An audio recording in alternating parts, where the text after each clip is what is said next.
যদি আর ঘুম না ভাঙে, এই রাত যদি আর ভোর না হয়, হ্যাঁ, তো তোমার মৃত্যু কিসের উপরে হইল? তো তোমার আখিরাত কি হবে?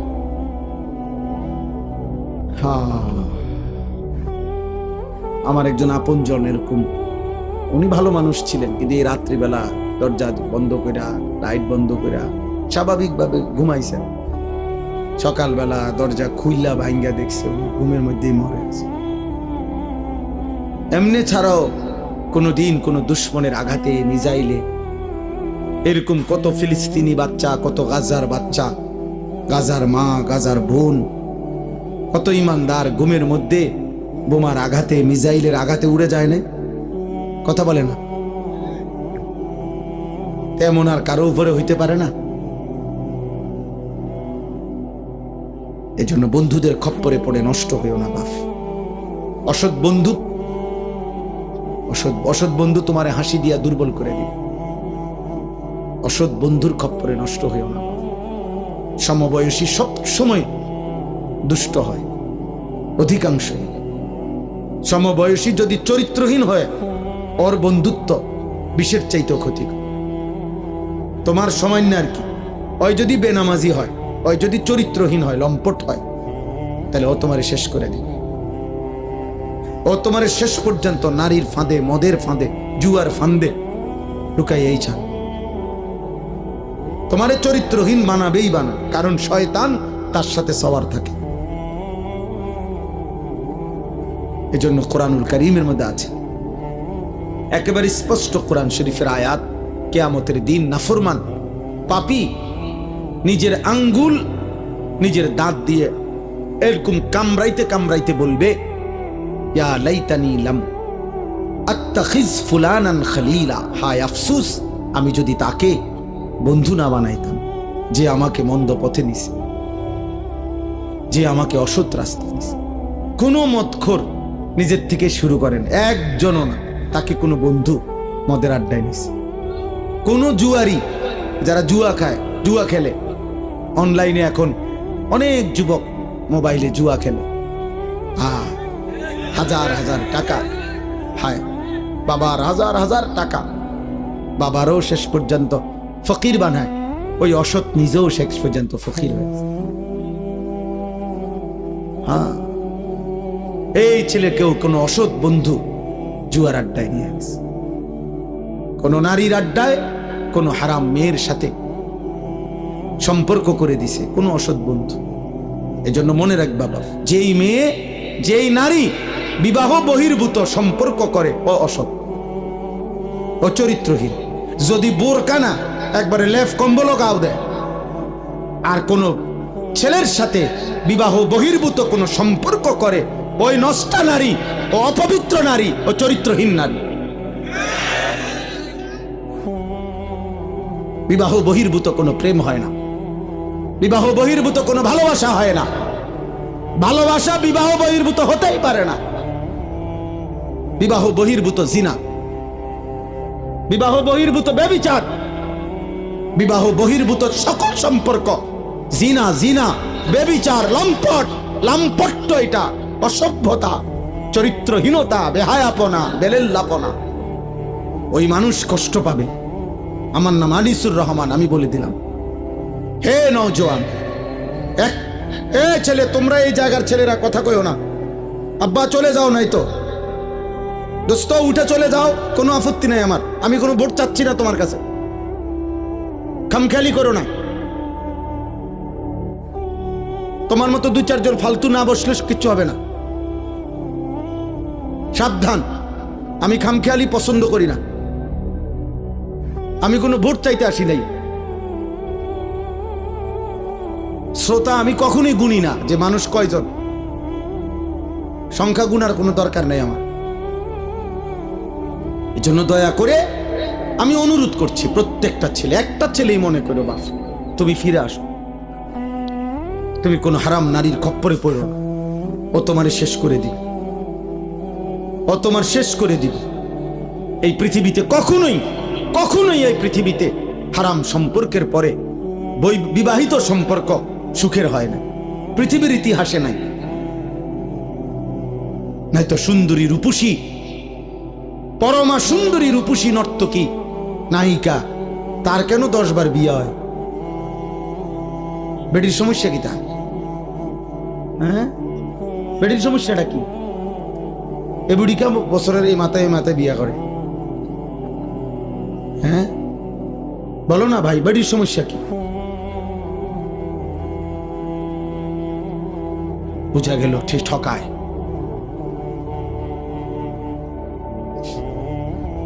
এজন্য আমার অনুরোধ, অনেক বয়স্ক বাবা চাচা আছে, এর চাইতে বেশি আর বলতে পারলাম না, কিন্তু এটাই সত্য আব্বা। নারী পুরুষের হালাল চাহিদা আল্লাহ তাআলার দান। এই নিয়ামত যদি না থাকতো, নারী পুরুষের স্বাভাবিক হালাল চাহিদা, তো মানব প্রজন্ম তো আসতো না। আমিও তো, তুমিও তো এক পবিত্র মা বাবার ভালোবাসার ফসল। আমার মা বাবার পবিত্র ভালোবাসা না থাকলে আমি হইতাম কেমন? তোমার মা বাবার পবিত্র ভালোবাসা না থাকলে তুমি হইতা কেমন? কাজেই নারী পুরুষের, স্বামী স্ত্রীর পবিত্র এই হালাল চাহিদা এ তো ঠিক আছে, আর সেটা তো হালাল ভাবে পূরণের ব্যবস্থা আল্লাহ যেহেতু আদম হাওয়া থেকে শুরু করে এই পর্যন্ত করছেন, তোমার বেলায়ও হবে। অপেক্ষা করলেই হইল। এর জন্য নষ্ট হয়ে যাওয়ার কি আছে? একজন মানুষ কতজন নারী দরকার? তোমরা এক একটা ছেলে দিবানিশি যে সমস্ত নারী দেখো ছবি, কয়জন তোমার দরকার? আর তুমি যা দেখো নারী ছবি, তো তোমার কল্পনায় যা আসে সেটা কি কি চাচ্ছ? অশ্লীল ছবি দেখে, বেহায়া নারী, রাস্তার বেপর্দা নারী দেখে তুমি কি চাও? তার থেকে চাচ্ছটা কি? জিনা সুযোগ চাচ্ছ? যদি বেবিচারের সুযোগ পাইতা, জিনার সুযোগ পাইতা যদি, তো ঠিক আছে, জেনা হলো, এরপরে যদি সন্তান হয় তো ওর পরিচয় কি হবে? এরপরে যদি পৃথিবীর অন্য কোনো কাজ করো, তো হৃদয়ের মধ্যে বিবেকের দংশন থাকবে না, আমি কি অপরাধ করলাম? হ্যাঁ, এ কথা কি আর মনে পড়বে না কখনো? মানুষের কর্ম না সরে যায়, স্মৃতি তো সরায় না। বুঝেন না কথা? হাত পা অঙ্গ প্রত্যঙ্গের কোনো না কোনো কর্ম এটা শেষ হয়ে যায়, কিন্তু এই যে হৃদয়ে যে স্মৃতি জমে, এটা সরে না। এটা সরে? মানুষ চোখে যা দেখে তা হৃদয়ে জমা হয়, সারা অঙ্গ যাই করে হৃদয়ে জমা থাকে। এই জন্য মনে করেন তো, একজন, আমি যেমন আজ থেকে 35 বছর আগে প্রাইমারি স্কুলে পড়ছি, তো আমার প্রাইমারি স্কুলের বন্ধুদের অনেকের নাম আমার এখনো মনে আছে। এখন যদি নামটা মনে করি, তাদের পুরা চেহারা ভেসে ওঠে। অথচ আমি আজ 35 বছরে তা করে আর কি করি নাই, তো হৃদয়ের স্মৃতি তো সরে না। তো তুমি এই হারাম সম্পর্কের কথা, চরিত্রহীনতার কথা কেমনে ভুলবা? তো এটা তো তোমাকে ধুকে ধুকে নষ্ট করে দিবে। অতএব ফিরতে হবে, ফিরতে হবে, চেষ্টা করতে হবে বাপ, নিজের হেফাজত করতে হবে। আল্লাহর নবী সাল্লাল্লাহু আলাইহি সাল্লাম বলেন, উম্মত, তুমি তোমার জবান হেফাজত করো, তুমি তোমার লজ্জাস্থান হেফাজত করো, আমি মুহাম্মদের রাসূল তোমার জান্নাত হেফাজত করব। মান ইয়াদমান লি মা বাইনা লাহইয়াইহি ওয়া মা বাইনা রিজলাইহি আদমান লাহুল জান্নাহ। আমি তার জান্নাতের জামিন। জবান দিয়া গুনাহ করবা না, মানে কোনো গীবত, শিকায়েত, হারাম, গালি, মন্দ কথা বলবা না, তোমার জবান দিয়া কাউরে কষ্ট দিবা না, আর লজ্জাস্থান হেফাজত করবা। আমি মুহাম্মদ সাল্লাল্লাহু আলাইহি সাল্লাম তোমার জান্নাতের জামিন, আমি তোমার জান্নাত ঠিক রাখবো। তুমি আসবা, আমি রাসূল জান্নাত বুঝায় দেব।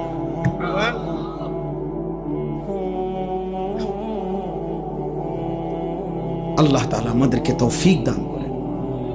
বাবারা, আপনাদের সন্তানদের উপর আপনারা রহম করেন, আপনাদের ছেলে মেয়ের দিকে আরেকটু যত্নবান হন। 14 বছরের ছেলেটা দিন রাত মোবাইলটা দিয়ে কি করে, আপনি যে কথা বলেন তার সাথে, পড়ালেখার কাজে লাগে। এসএসসি পরীক্ষা ছেলেটার রাত 12টার পর থেকে সকাল পর্যন্ত কি করে? ওই সময় মোবাইলটা আলাদা করেন, পরে জিজ্ঞাসা করেন। যে বাবা রাত 12টার পর থেকে সকাল 8টা পর্যন্ত স্কুলের কি কাজ? আপনি সিরা খান, আপনি বোঝেন না, হ্যাঁ সবই বোঝেন। আসল কথা হইলো উনি সিদ্ধান্ত নিছে ফুত আমার আখেরাতের জন্য না, ফুত হলো আমার পয়সা কামানির এটিএম বুথ। একটু গাছে গোটা হইলে বিদেশ ফাটাই দেবো, টিয়া ফাটাইবো, বিল্ডিং হইব, জমি কিনবো, তার চাচায় জমি বেছে, জ্যাডায় জমি বেছে, সবসময় টেহা মিল না রাখলে অন্য মানুষের কাছে বেচা লাগবে। বুঝেন নাই? লুভি লুভি লুভি। পড়লে পড়, না পড়লে বিদেশ যা, না পড়লে কিতা করবি ক, একটা লাইন ফাইন কর, মানে টাকা, মানে হলো কি টাকা, সম্পদ, দুনিয়া। দুনিয়া তো শুধু দুনিয়া না বুঝাইলেন, ছেলে মেয়ে বউ বাচ্চা নাতি নাতনি দিয়া দালান বিল্ডিং ঘর বাড়ি পরিবারের এই টাকা পয়সার না বুঝ দিলেন, আখিরাত পেয়ে গেলেন, পরকাল পেয়ে গেলেন। অতএব বুঝাপড়া করেন। যদি বলেন না হুজুর বিদেশ আমি দুনিয়ার জন্য পাঠাই নাই, আখিরাতের জন্য পাঠাইছি, তো ও আপনি দেখেন নাই আজকে 16 বছর বয়সে এক ওয়াক্ত নামাজ পড়ে না, ওর সাথে দিয়ে কোনো বুঝাপড়া করলেন না। কথা বলেন, আমরা সিরা খাই, আমরা বুঝি না। মনে রাখবেন, আমার বাবা রাগ হবেন না, হিসাব আমার কাছে দিলে হবে না। আমার লোকে জোরাতালি কথা কবেন, মসজিদের ইমাম সাহেবরে একটা তেল জাল দিয়ে বুঝাই লাইবেন, আখেরাত কি ইমাম সাহেবেরই হিসাব নিব? কথা বলে না, বিচার করবে ইমাম সাহেব, খতিব সাহেব, এই বক্তা কে? মহান আল্লাহ। তো উনারে কেমনে বলবেন? আমনে বুঝাইন, উনারে কেমনে বুঝ দিবেন? দুনিয়াবি কথা, এই সামান্য 900 কথা।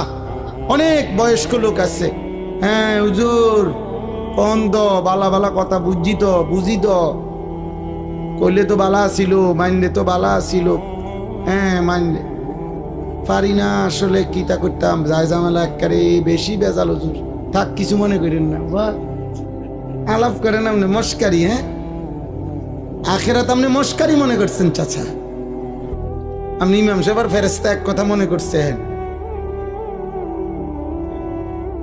কি ভাবছেন আখেরাত? আখেরাত এত মামুলি? আমার শায়েখ বলেন, আল্লামা মুফতি মুশতাকুন নবী কাসিম হুজুর সবসময় এটা বলে যে রে বাপ, আখেরাত হাসরের মাঠ, এটা মামুর বাড়ি না, এটা ফুটবল খেলার মাঠ না বাপ। 1.25 লক্ষ নবী যে মাঠের ভয়ে কাঁদছেন দিবানিশি, ওই মাঠের নাম হাসরের মাঠ।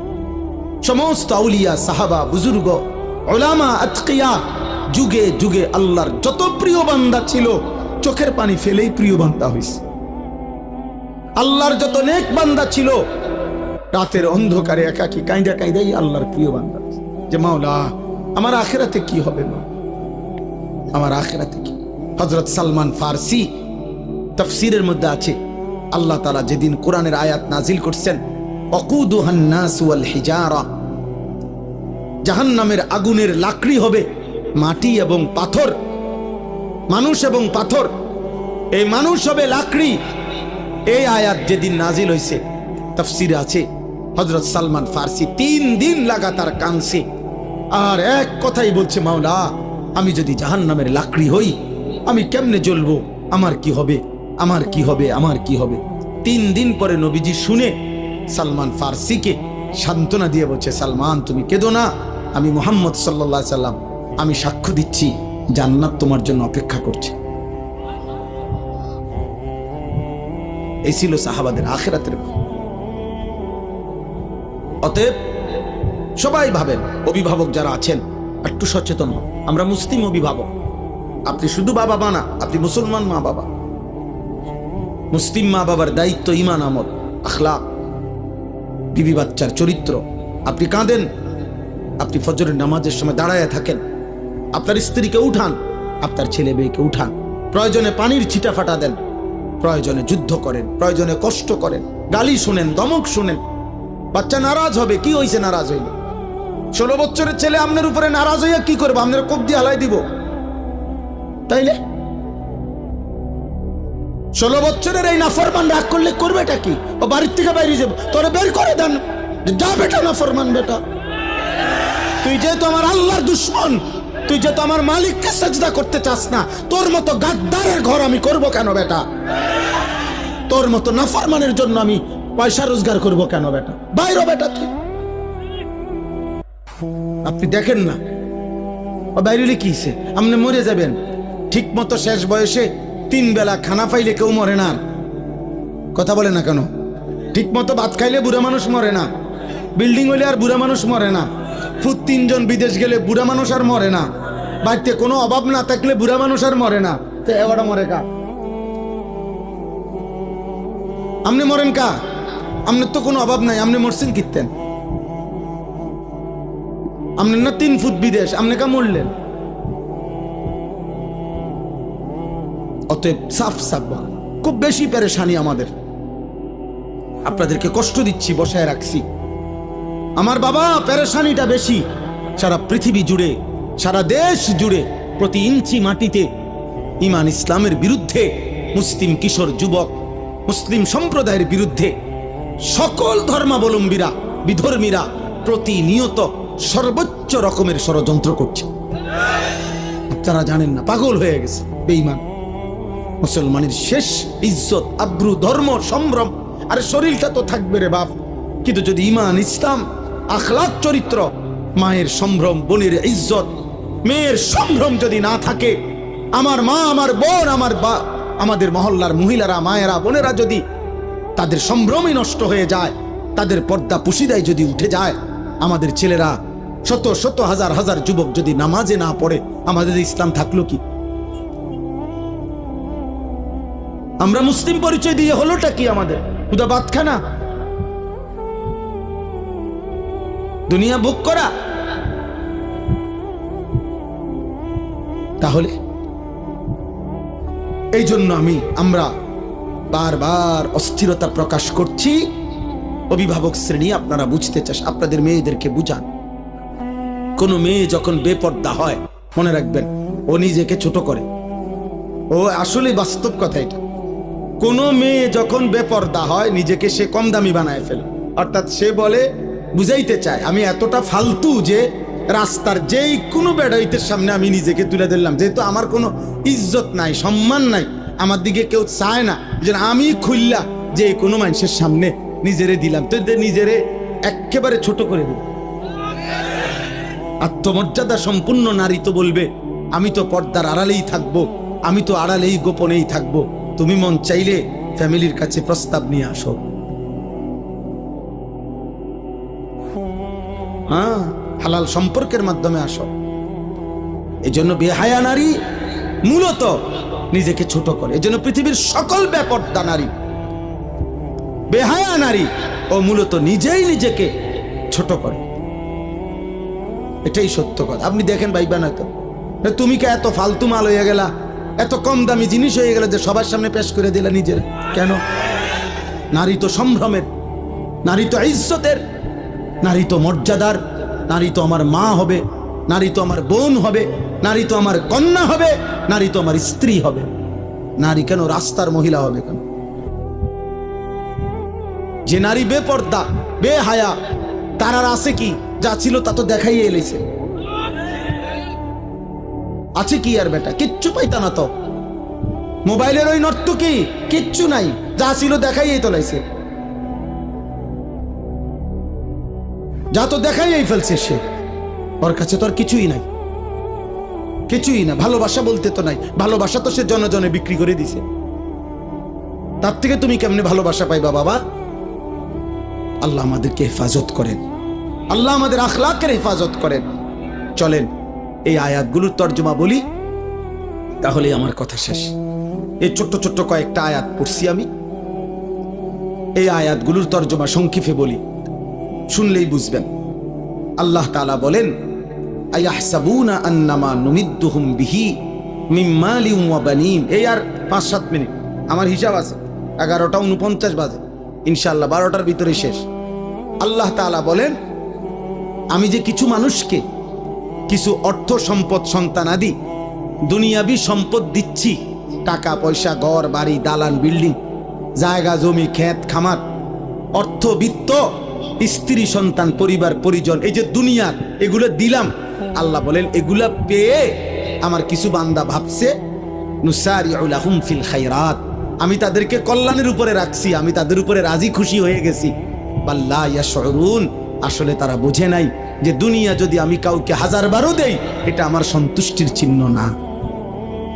এটা আমার কি না? কথা বলেন না, সন্তুষ্টির চিহ্ন। কাউকে আল্লাহ শুধু দুনিয়া দিলে এটা আল্লাহ রাজি খুশি তার উপরে, এ কথার প্রমাণ নয়। তাইলে তো আল্লাহ কাফের মুশরিকদের উপরে বেশি রাজি খুশি। অগরে আল্লাহ আমাদের চাইতে দুনিয়া বেশি দিছে না? কথা বলে না কেন? তাইলে আমাদের দেশের 7 তলা বিল্ডিং আমরা তারে বড় বড় লোক মনে করি, আর ইউরোপ আমেরিকাতে 7 তলা বিল্ডিং এ ছাগলও ফেলে না। আমাদের দেশের এক রুমে এসি লাগাইলে উনি বড় লোক। ইউরোপ আমেরিকার মধ্যে কুকুরের খামার, শুকরের খামার, পশুর খামার যেখানে, ওইটাও সেন্ট্রালে এসি। বুঝেন নাই? ওইখানে প্রাইভেট কার দিয়া ছাগলের ঘাস টানে প্রাইভেট কার দিয়ে। আমি যেখানে মাদ্রাসা, আমার ক্যান্টনমেন্ট ময়নামতি, আমার মাদ্রাসার পাশে এক প্রবাসী আছে, অস্ট্রেলিয়া থাকে। উনি বলছে আপনি এখানে কি করেন? আব্দুল মুমিন ভাই শোনে না, উনি কইলে আমারে আমি অস্ট্রেলিয়াতে হেলিকপ্টার দিয়ে সার দেই। কসম আল্লাহর, কোরআন শরীফ আছে। হেলিকপ্টার দিয়ে কি দেয়?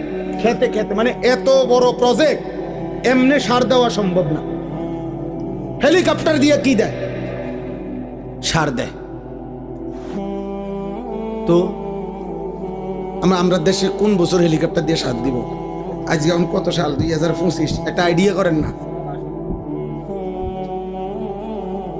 বোঝো নাই ভাই? আমরা কোন বছর দিব? তে বেটা হেলিকপ্টার দিয়ে সার দেয় বলে কি কয়? আমার এক প্রবাসী আছে জাপানি, উনি কইতেছে কৌজুদ আপনার গো এই সমস্ত প্রাইভেট কার দিয়া ছাগলের ঘাস টানে। ছাগলের ঘাস।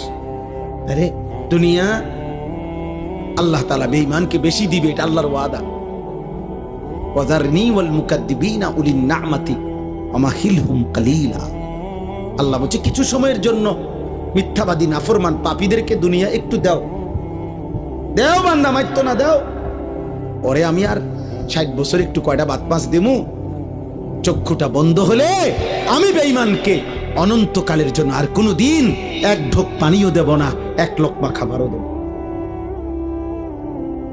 আর অল্প একটু দুনিয়া তুমি এখন নাও মোমেন, বাকিটা পুরা আমি আল্লাহ অনন্তকাল তোমারে জান্নাতে ভরপুর দিয়ে দেব। দোস্ত তোমরা বুঝছো, আমরা বুঝি নাই না? বুঝছি, আমরাও বুঝছি, আমরা পড়ালেখা করছি আলহামদুলিল্লাহ। কাজেই এটা আমরাও বুঝছি যে এই তামাশা শেষ, কিন্তু আখিরাতের হাসি আর শেষ হবে না, আখিরাতের ফুর্তিও শেষ হবে না, আখিরাতের কষ্ট শেষ হবে না।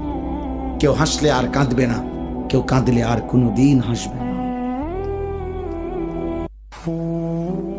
আফামা নাহনু বিমাইতিন। জান্নাতি বান্দা কোরআনে আছে পরিচিত জাহান্নামীদেরকে দেখবে জান্নাতে বসে বসেই।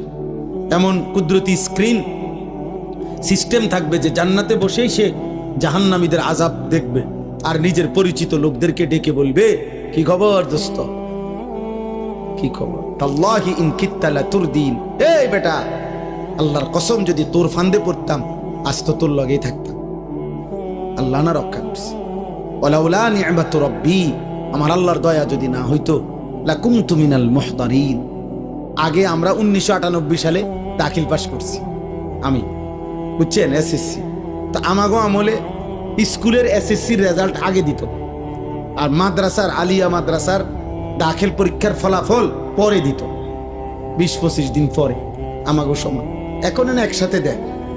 তো আমি কুমিল্লা শহরে তো বড় হয়েছি, ঠাকুরপাড়া এলাকায়। আমার আব্বা কুমিল্লা শহরে ঠাকুরপাড়া বড় মসজিদে 43 বছর এক মসজিদের ইমাম ছিলেন। আমার এক মসজিদে, আমি ওখানেই প্রাইমারি স্কুল পড়ালেখা করছি।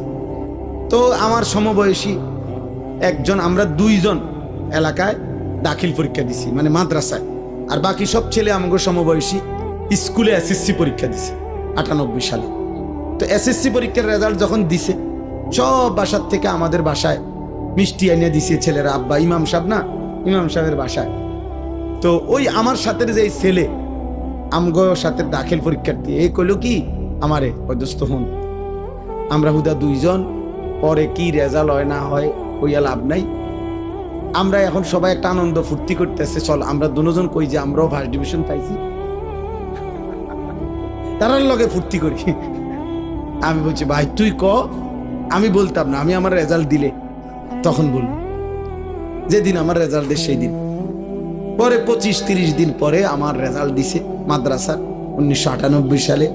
আমি সারা বাংলাদেশে ফার্স্ট হয়েছি, 1 নম্বর, সমগ্র বাংলাদেশে ফার্স্ট স্ট্যান্ড করছি। এখন আমি যদি এই বাটফারের খপ্পরে পড়ে যদি কইতাম ফার্স্ট ডিভিশন পাইছি, কোনায় ফার্স্ট ডিভিশন আর কোনায় ফার্স্ট স্ট্যান্ড,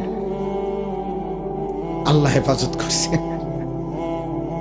এই জন্য বললাম ওই ইমানদার জান্নাতি বান্দা বলবে, দোস্ত সেদিন যদি আল্লাহ দয়া না করতো আমিও তো তোর ফাঁদেই পড়তাম। এরপরে সে বলবে, আশ্চর্য কথা শোনো ভাই, এরপরে একটা কথা বলবে জান্নাতি ওই জাহান্নামীকে, এটা তার কষ্টটা বাড়ায় দিবে, জাহান্নামী লজ্জা বাড়ায় দিবে। মানে দুনিয়ায় অনেক সময় হয় কি, দুনিয়ায় মানুষ বলে আচ্ছা মাতবুরি দেখুন তো কয়দিন, হ্যাঁ ফুটাঙ্গিরি মারেন দেখতাম না কয়দিন, এটা বলে কিনা দুনিয়া। তো জাহান্নামীও তো কথা বলতে পারে, আচ্ছা ব্যস্ত কয়দিন রয়েছে তার কি কি একটা আকারে বিরাট কিছু, হ্যাঁ মাতবুরি দেখাও দেখতাম না কয়দিন। তো এই কারণে জান্নাতি আগেই জাহান্নামীকে বলবে, আফামা নাহনু বিমাইয়িতিন, এই নাফরমান বন্ধু আর কোনোদিন তোরও মৃত্যু হবে না, আমার মৃত্যু হবে না, আমার সুখও আর শেষ হবে না, তোর দুঃখ আর শেষ হবে।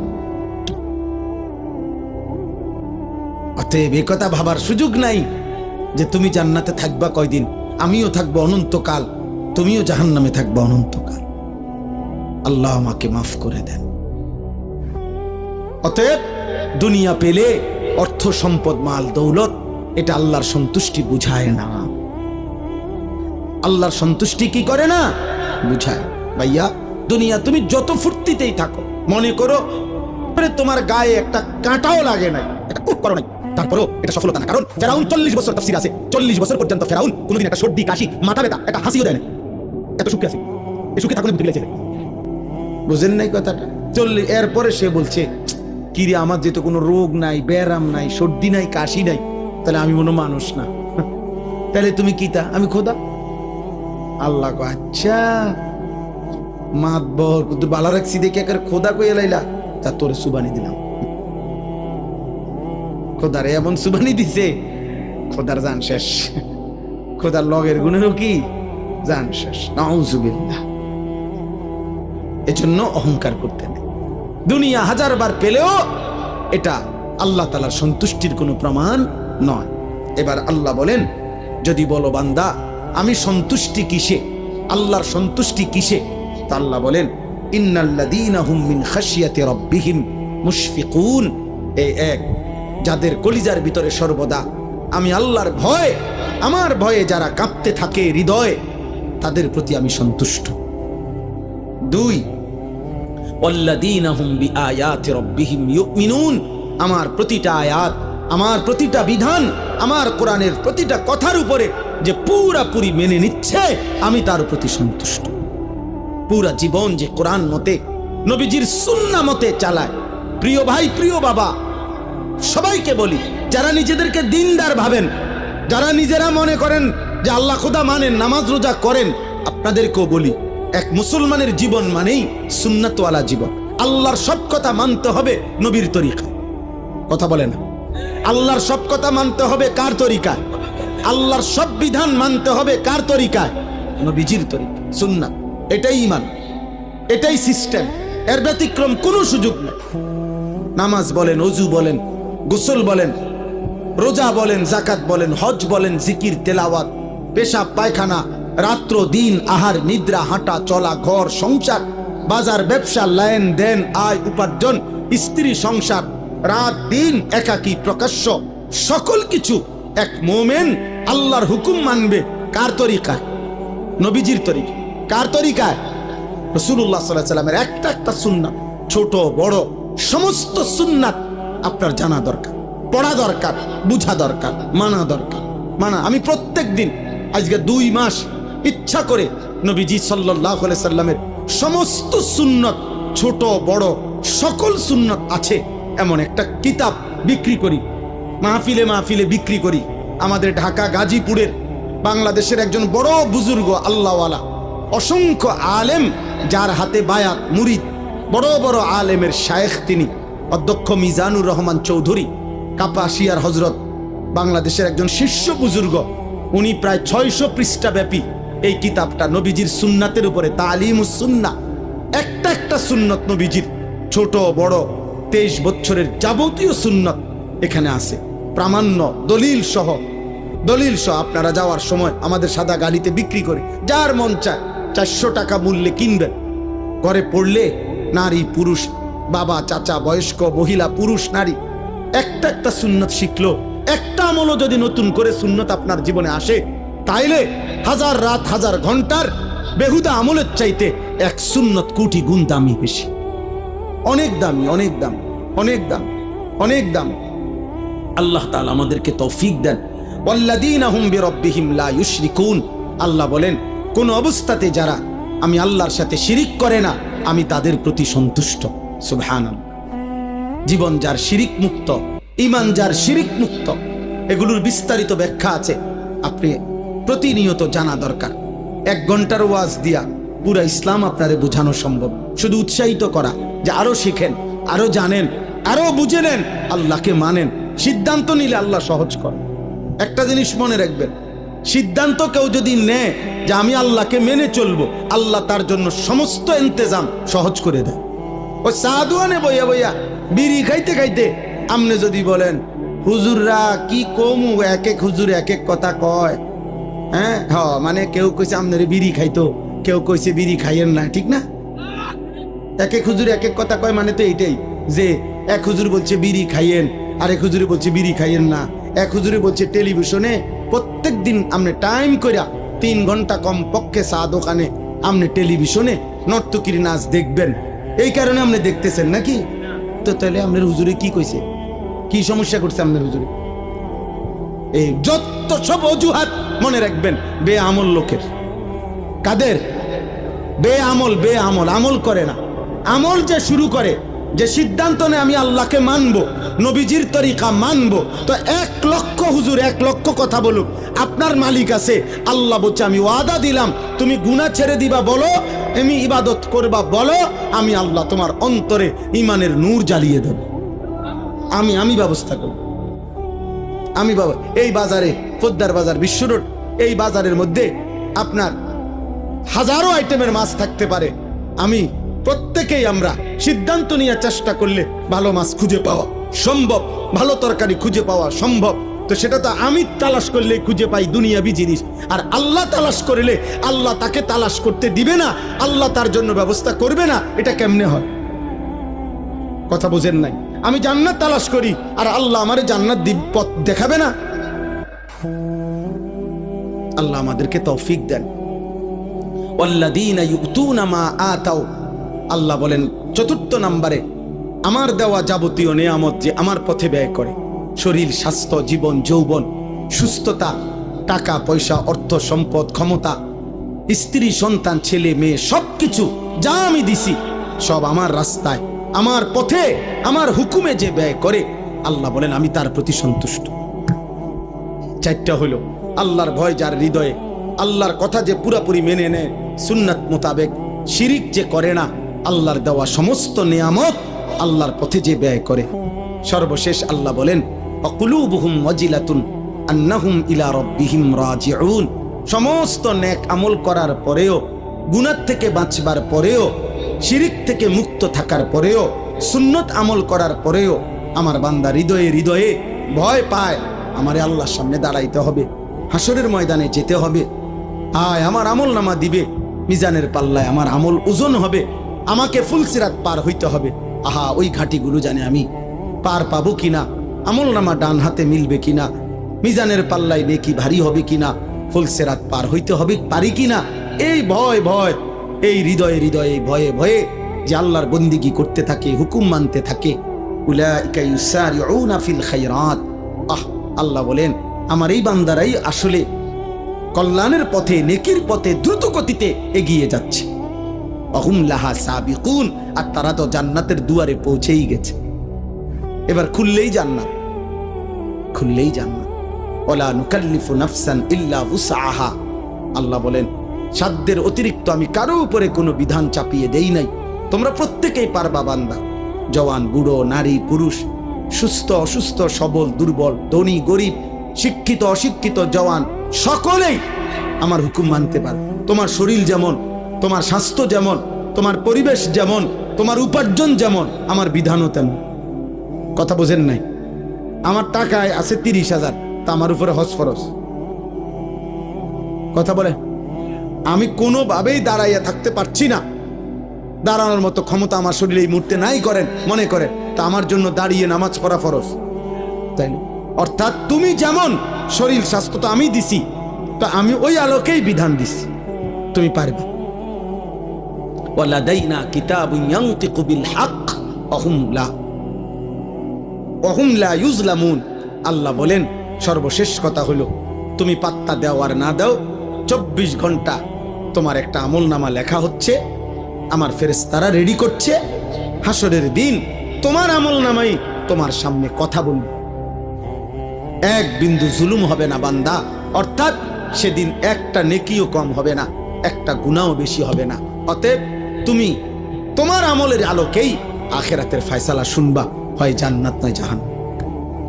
অতএব প্রিয় ভাই বাবা, বছরের পর বছর আমরা বলে গেলাম, ওলামায়ে কেরাম বলে যাচ্ছে, আপনাদের দায়িত্ব আপনাদের উপরে নিজেরা ফয়সালা করা। ছেলেরা তুমিও ঠিক আছে বাবা, যদি মনে করো নষ্টই হয়ে গেলা তো ঠিক আছে, তোমার শরীর তোমার, তুমি তবে মনে রাখো আখিরাতে যাইতে হবে। অতএব আমি অনুরোধ করছি, কিশোর যুবক ছেলে, আমার শেষ কথা, আর একটা মিনিট নষ্ট করো না তোমরা শরীরটা, চেহারাটা, যৌবনটা।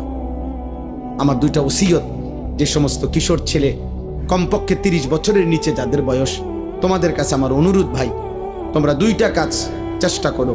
একটা হলো চোখের হেফাজত করো, নারী দেখো না, ছবি দেখো না, অশ্লীল দৃশ্য দেখো না, কষ্ট পাইবা, কষ্ট পাই। রাসূলুল্লাহ সাল্লাল্লাহু আলাইহি সাল্লাম বলছেন, 3টা অপরাধ যখন বেড়ে যায়, 1 নাম্বার হচ্ছে মদ, 2 নাম্বার হচ্ছে জিনা, 3 নাম্বার হচ্ছে গান বাদ্য। এই 3 পাপ যখন বেড়ে যাবে, আল্লাহর নবী সাল্লাল্লাহু আলাইহি সাল্লাম বলছে, মানুষকে তখন 3টি শাস্তি দেওয়া হবে। 1 নাম্বার হলো মাটি ধসিয়ে দেওয়া হবে, 2 নাম্বার হলো চেহারা বিকৃত করে দেওয়া হবে, 3 নাম্বার হলো পাথরের বৃষ্টি বর্ষিত হবে। এজন্য আমি তো বিশ্বাস করি, তোমরা যদি ইনসাফ থাকে, দেখো 14-16 বছর 18 বছর মাত্র বয়স, কিন্তু এই নারী, ছবি, মোবাইল, হারাম দৃশ্য দেখতে দেখতে তোমাদের অগণিত ছেলের চেহারা সাফা ভিতরে ঢুকে গেছে। এত কম বয়সে আব্বা চেহারা একটু সুন্দর থাকার কথা, এত অল্প বয়সে চেহারা আরেকটু নাদুস নুদুস থাকার কথা, আরেকটু স্বতঃস্ফূর্ত থাকার কথা, কিন্তু চেহারার কোনো রস কস মনে হয় যেন চলে গেছে। কেন? গুনাহ, গুনাহ, গুনাহ, অশ্লীলতা, বেহায়াপনা। গুনাহ চেহারা নষ্ট করে। 1 নম্বর গুনার শাস্তি। গুনাহ রিজিক কমিয়ে দেয়, গুনাহ এলেম কমিয়ে দেয়, গুনাহ ইবাদতের আগ্রহ কমিয়ে দেয়।